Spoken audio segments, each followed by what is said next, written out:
Assalamualaikum warahmatullahi wabarakatuh. Bismillah, alhamdulillahirrabbilalamin. Wassalatu wassalamu ala asyrafil anbiya'i wal mursalin wa ala alihi wa sahbihi ajma'in. Rabbis rahli sadri wa yassirli amri wahlul uqdatam min lisani yafqahu qawli, amma ba'du.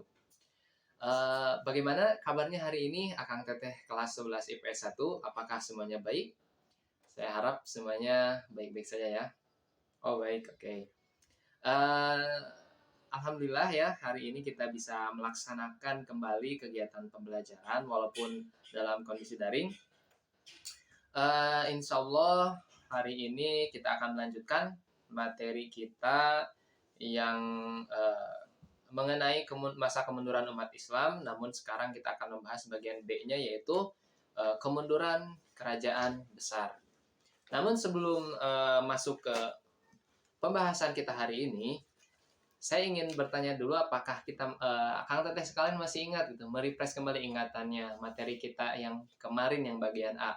Apakah masih ingat mengenai masa kejayaan umat Islam? Siapa yang tahu? Oh, ya betul. Itu adalah materi kita kemarin tentang masa kejayaan umat Islam ya, mulai dari masa keemasan ya, masa awal periode keemasan umat Islam. Dan untuk pertanyaan kedua nih, mengenai tema kita hari ini, yaitu kemunduran kerajaan besar. Apakah Akang Teteh kelas 11 IPS ada yang tahu tentang materi kita hari ini? Sudah ada yang baca, mungkin sudah ada yang mendengar sebelumnya tentang materi kita hari ini? Ada? Bagaimana? Oh iya, betul. Cuman itu agak kurang lengkap karena kerajaan besar itu meliputi ada kerajaan Abbasiyah, ada kerajaan Mughal, ya, juga ada kerajaan Sapawi, lalu ditutup oleh kerajaan Turki Utsmani. Ya. Baik, untuk tujuan pembelajaran hari ini, ya, melalui kegiatan mengamati, ya, menanya, mengeksplorasi, asosiasi, dan mengkomunikasikan materi ini, peserta didik diharapkan mampu memahami materi tentang kemunduran kerajaan besar dengan baik, menyimpulkan materi tentang kemunduran kerajaan besar dengan baik, dan mengkomunikasikan materi tentang kemunduran kerajaan besar dengan baik ya. Oke, langsung saja kita masuk pembahasan pertama, yaitu kemunduran kerajaan besar ya. Sebentar, saya buka dulu. Oke.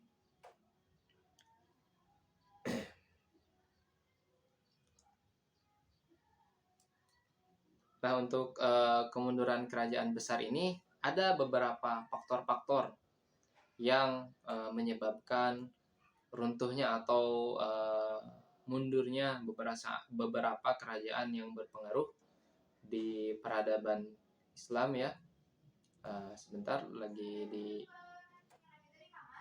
dulu.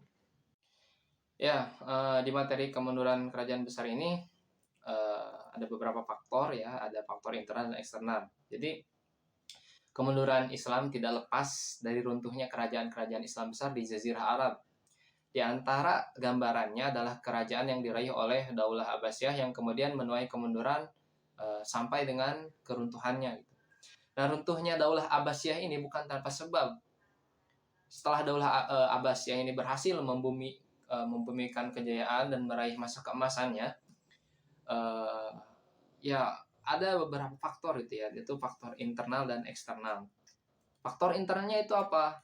Pertama, faktor internalnya adalah perebutan kekuasaan di pusat pemerintahan yang terjadi antara penerus Daulah Abbasiyah yang banyak gitu, sehingga tidak terbendung itu antara penerus Daulah Abbasiyah. Bagi sebagian orang Arab, mereka masih belum bisa melupakan pengaruh Daulah Umayyah karena pada masa daulah tersebut hampir semua penguasa berasal dari bangsa Arab ya. Namun bagi kalangan non-Arab atau Azam, mereka juga menginginkan kekuasaan Daulah Abbasiyah dipegang oleh keturunan mereka. Demikian halnya orang-orang Persia, mereka menginginkan sebuah daulah dengan pemimpin yang berasal dari kalangan mereka. Fanatisme kebangsaan ini ya rupanya menjadi salah satu pemicu perpecahan di dalam pemerintahan Daulah Abbasiyah, sehingga memunculkan sentimen tertentu di kalangan bangsa-bangsa non-Arab. Ya, perselisihan yang semakin memancing tersebut kemudian berbuntut terhadap perebutan kekuasaan dalam pemerintahan Daulah Abbasiyah, ya. Daulah Abbasiyah ini merupakan pemerintah yang kaya, dana yang masuk lebih besar dari yang keluar sehingga Baitul Mal penuh dengan harta. Perekonomian masyarakat sangat maju, terutama dalam bidang pertanian, perdagangan, dan industri.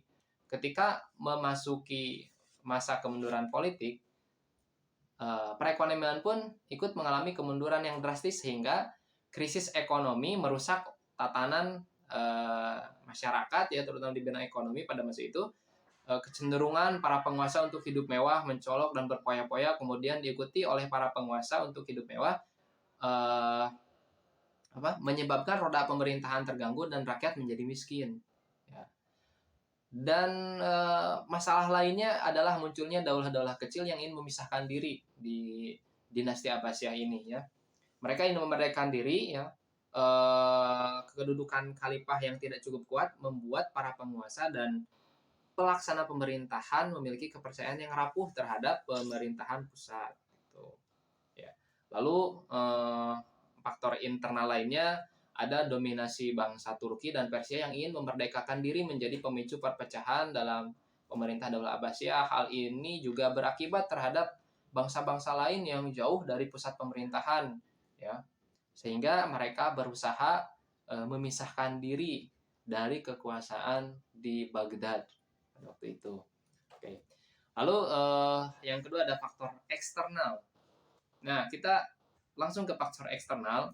Apa sih faktor eksternal penyebab kemunduran dari dinasti?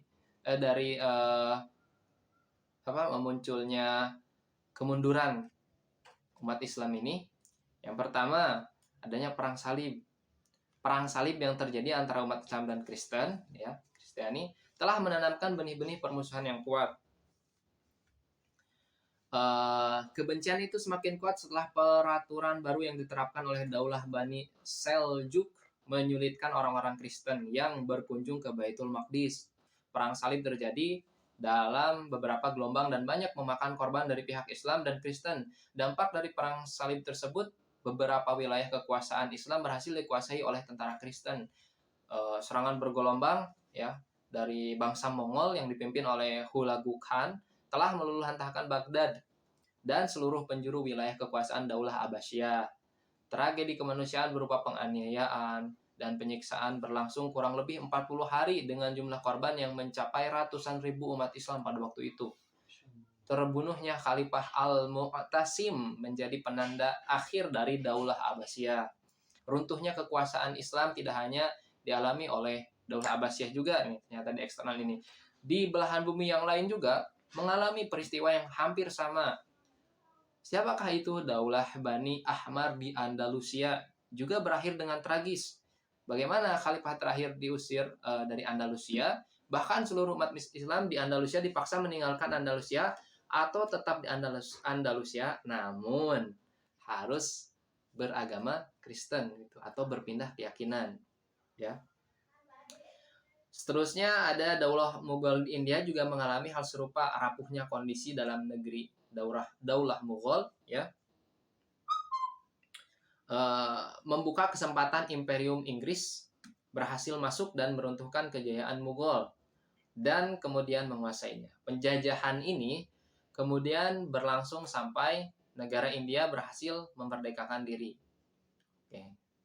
Jadi peristiwa kemunduran umat Islam ini, ya,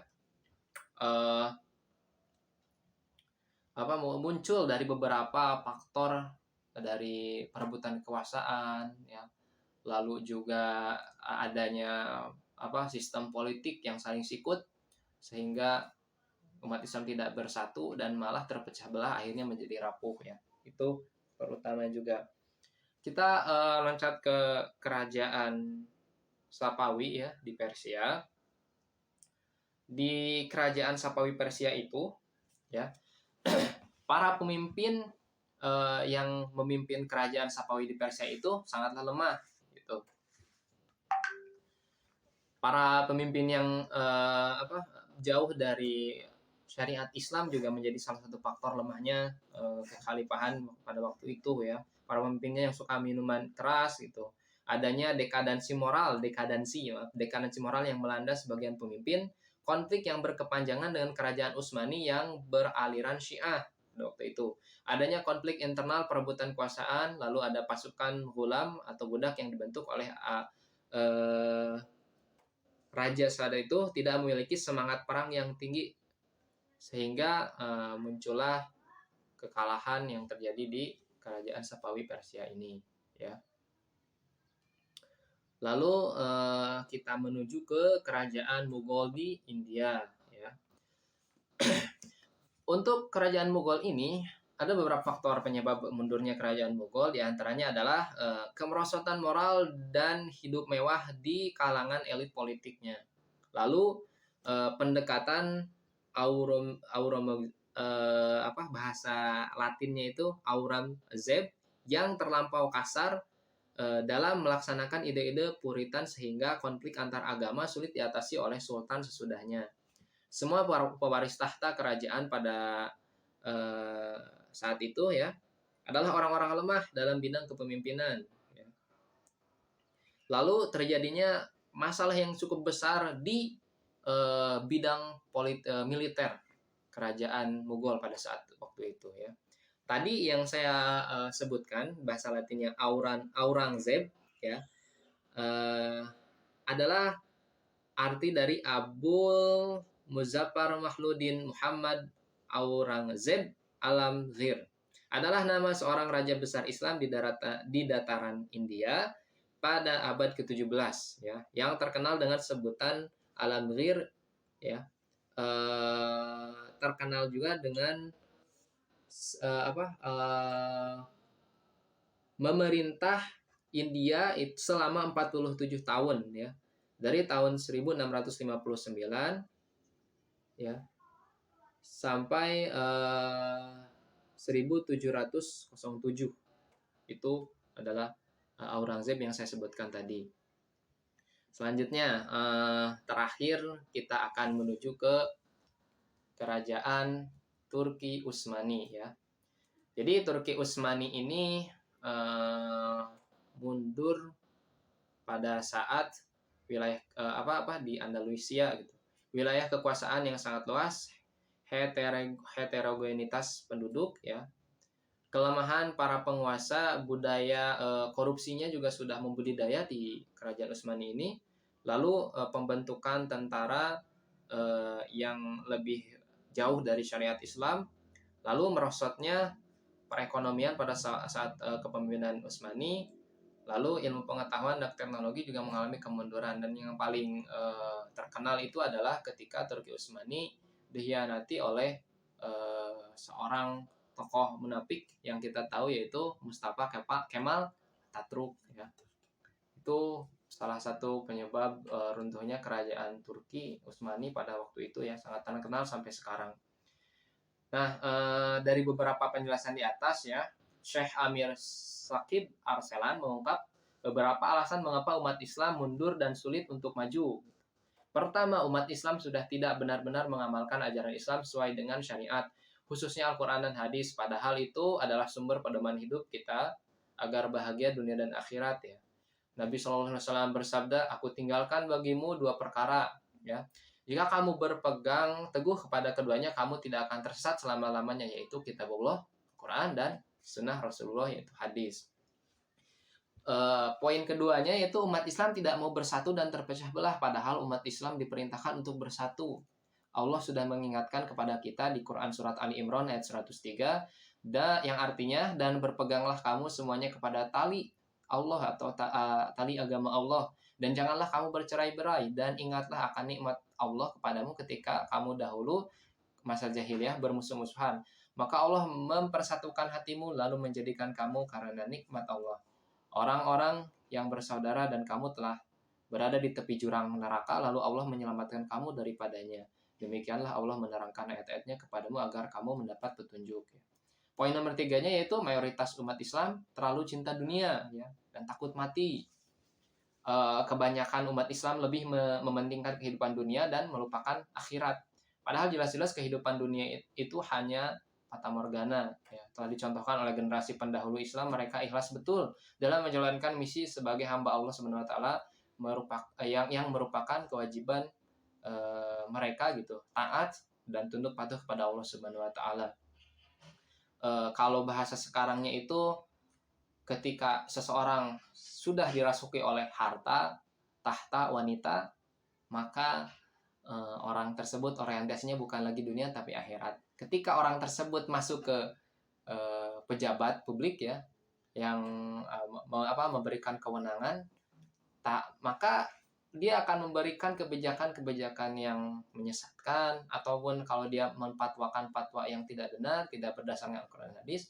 Nah, ketika orang sudah terpengaruh oleh harta, tahta, dan wanita, maka menuju kehancuran adalah jalan yang dituju oleh pemimpin tersebut gitu ya. 4, poin terakhir, mundurnya umat Islam disebabkan hilangnya semangat jihad. Jihad adalah satu kesungguhan untuk berjuang di jalan Allah Subhanahu wa taala. Jihad adalah perjuangan yang sungguh-sungguh yang dilakukan karena panggilan ilahi, yaitu perjuangan sungguh-sungguh dengan mengerahkan segala potensi dan kemampuan yang dimiliki untuk mencapai tujuan, khususnya dalam mempertahankan kebenaran, kebaikan, dan keluhuran gitu ya. Jihad. Jihad itu ada jihad di medan perang, juga jihad melawan hawa nafsu.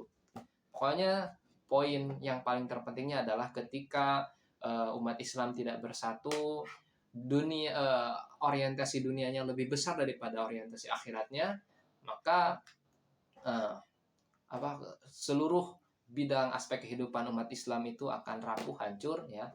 Kalau dulu itu ketika kita ada konflik menjadi lemah, lalu penjajahan bangsa barat masuk, itu seperti umpamanya sudah jatuh tertimpa tangga lagi ya. Ketika kita sedang rapuh-rapuhnya, sedang lemah-lemahnya, dimanfaatkan oleh bangsa barat untuk menaklukkan kerajaan Muslim yang berkuasa pada waktu itu ya. Pelajarannya semoga kita semua bisa lebih mengambil hikmah dari sejarah ini ya, karena sejarah itu memang tidak akan terulang tokoh-tokohnya atau siapanya, tapi fenomenanya itu suka terjadi lagi di masa depan. Itulah sejarah. Nah, oleh karena itu kita sebagai generasi muda, harapannya semoga kita terhindar dari sifat-sifat obsesi dunia, lalu ingin serakah ya. Tadi yang harta tahta wanita itu harus diminimalisir ya untuk laki-lakinya. Mungkin untuk perempuannya lebih menjaga kehormatannya, kita lebih menjalankan syariat Islam ya, bagaimana menjadi muslimah yang baik menurut Al-Quran dan Sunnah. Nah, seperti itu ya, Akang Teles sekalian. Karena waktu sudah menunjukkan pukul ya sudah habis ya pembelajaran kita. Mungkin ada pertanyaan dulu ya dari Akang Teteh mengenai pembelajaran kita hari ini. Mungkin ada pertanyaan? Untuk itu Kang, terkait runtuhnya kerajaan Islam itu yang paling besar itu dari faktor internal atau eksternal? Oke, baik, terima kasih ya Akang telah atas pertanyaannya. Jadi kalau berbicara mengenai internal dan eksternal itu nggak bisa kita klasifikasikan mana yang besar mana yang kecil. Dua-duanya besar. Cuman penyebabnya itu kan ada dari dalam dari luar gitu. Kalau faktor itu hanya penyebabnya dari dalam saja, berarti ya internal paling besarnya, sedangkan eksternal tidak ada misalkannya, berarti internal yang menyebabkan runtuhnya kerajaan besar lalu masuk ke masa kemunduran umat Islam gitu. Tadi kan yang internal itu adanya perebutan kekuasaan ya, lalu keinginan untuk menguasai harta-harta di kerajaan itu oleh beberapa pemimpin saat itu menjadi khalifah ya. Lalu gengsi antar daulah tadi, mereka merasa bahwa daulah yang harus menjadi khalifah itu adalah dari kalangan mereka sendiri gitu ya. Jadi tidak mau kalau dari bangsa lain, harus dari daulah mereka sendiri gitu. Itu internalnya. Itu besar juga, tapi eksternal juga besar ya. Eksternal juga tadi ketika perang salib. Perang salib itu kan dampaknya cukup besar juga ya bagi kemunduran umat Islam itu. Banyak pasukan orang-orang pengaruh penting yang terbunuh di perang salib, sehingga umat Islam seperti terombang-ambing gitu. Bagaimana strateginya, bagaimana rencananya ya. Lalu ketika berpecah belah, ketika rapuh kerajaan itu dihantam lagi dengan penjajahan bangsa barat kepada umat muslim. Makanya dua faktor ini menurut saya paling besar, tidak ada yang paling besar, dua-duanya juga besar ya. Saya itu sangat besar, sangat berpengaruh terhadap penyebab dari kemunduran umat Islam pada saat itu. Begitu Kang. Ya, terima kasih Kang Dodo. Ya, sama-sama. Ya, mungkin cukup sekian ya pembelajaran kita hari ini. Sebelum ditutup juga mungkin di absen dulu ya, di absen dulu, atau nanti absennya ini saya lihat sudah hadir 25 orang. Dari 25 orang ini nanti silahkan absen saya di WhatsApp ya, di WhatsApp Lilis yang hadir pembelajaran Google Meet kita hari ini. Nanti akan Bapak rekap ya absensinya. Bagi yang hadir, bagi yang tidak hadir nanti nggak boleh absen, itu bilang ya temennya kalau yang nggak hadir gitu, khusus yang hadir saja ya. Ya, tadi ada nilai tambahan juga yang bagi bertanya, bagus menambah keaktifan di kelas kita sehingga kita itu tidak jenuh gitu, hanya menjelaskan saja, harus ada timbal baliknya gitu ya. Begitu. Mungkin cukup sekian saja ya akang dan sekalian. Semoga apa yang kita lakukan, apa yang kita kerjakan hari ini mendapatkan pahala dan juga dari ridho Allah Subhanahu wa taala ya. Amin ya Allah ya rabbal alamin. Kita tutup dengan doa kafaratul majelis. Subhanakallahumma wa bihamdika asyhadu an la ilaha illa anta astaghfiruka wa atubu ilaik. Wassalamualaikum warahmatullahi wabarakatuh.